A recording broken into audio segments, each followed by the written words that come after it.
What's good, everybody? It's your girl Joanne Gray, and I just wanted to reach out today, say hello, and to read viewer mail. So I received an email today from, I don't know if she's a subscriber or not, but I received an email today, and the email is, the subject is hope, and she writes, "My beautiful sister, I was so pleased to see your videos on alopecia. Thank you. I want to ask you, do you have any problems with our black men? I have been wearing a bald head for the past 10 years, and I never get asked out. I am alone, and I am tired of being alone. Black men sometimes speak, rarely. But the next words out of their mouth are, do you have any pictures with hair? I have no choice. I have to rock this bald head. I love this bald head, but does it mean being alone for the rest of my life? How does one cope with the endless days and hours alone?" And she mentions her name, and she's from Oakland, California. And how you doing, sis? I'm from Oakland too. And she writes as well, "Thank you for all of your beauty tips and for being the strong, beautiful black woman you are." And that was very nice, and I want to thank you for the compliments and for your kindness. What I do want to say to you is there is hope. I don't know if the men that you're seeking or just men in general are just not attracted to you, period. I don't know that it's your bald head. I think that until we have bald acceptance in females, or some bald woman is the new it girl and it becomes pretty faddish, I don't know that people make that, make a bald woman their choice.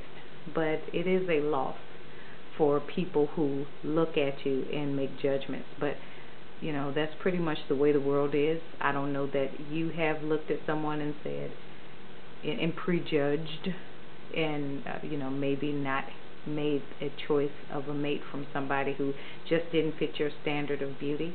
I think we've all been there. I know I've been there.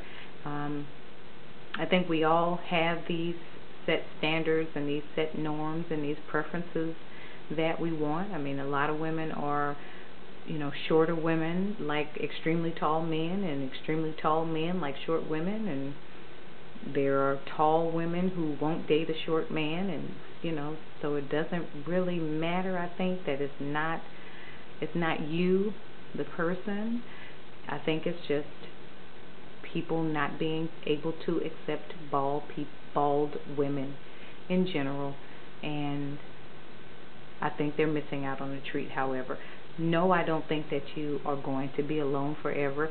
No one that I have told that I was a bald woman or who's seen me as a bald woman said to me, I don't like you because you're bald.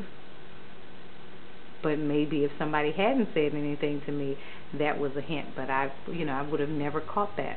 I think too, as well, you have to be confident in who you are.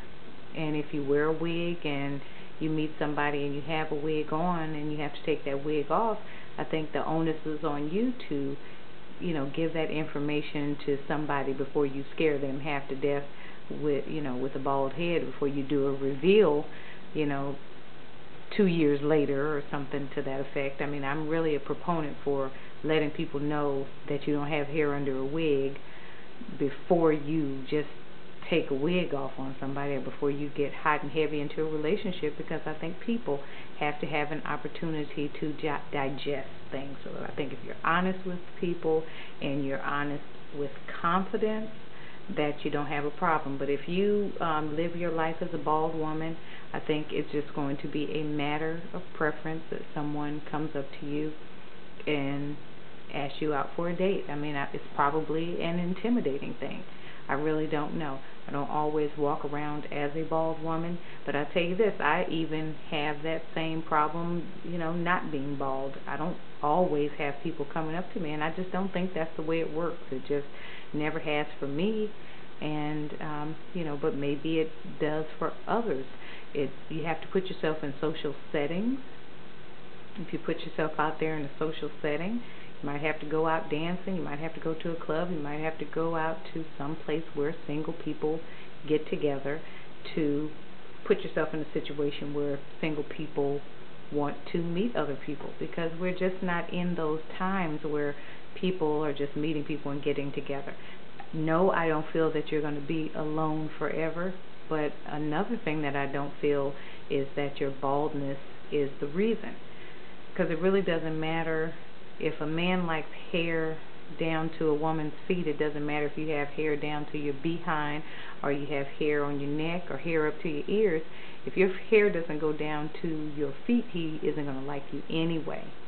So this is one of the reasons why I want to help bring bald awareness to this world, to show the world that there are women out here who have lost their hair, that we are lovable and we are deserving of love, so that it is not so shocking, because it is shocking. It's not anything that you see on television. It's nothing, you just don't see it. You just don't see bald women. So right now we're odd. We are an anomaly. We're weird to people. I mean, it's strange to people.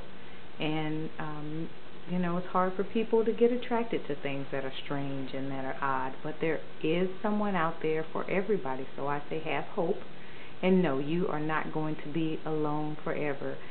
You may have to start an organization. You may have to start up some sort of Who Loves Bald Women organization, or singles group, or host events or things of that nature for people who have alopecia. And I think if you get yourself involved in some organization and you start hosting events, I think that you may find that there's someone out there for you who has an affinity to bald women. But it's going to take a while. Keep your head up and don't be discouraged.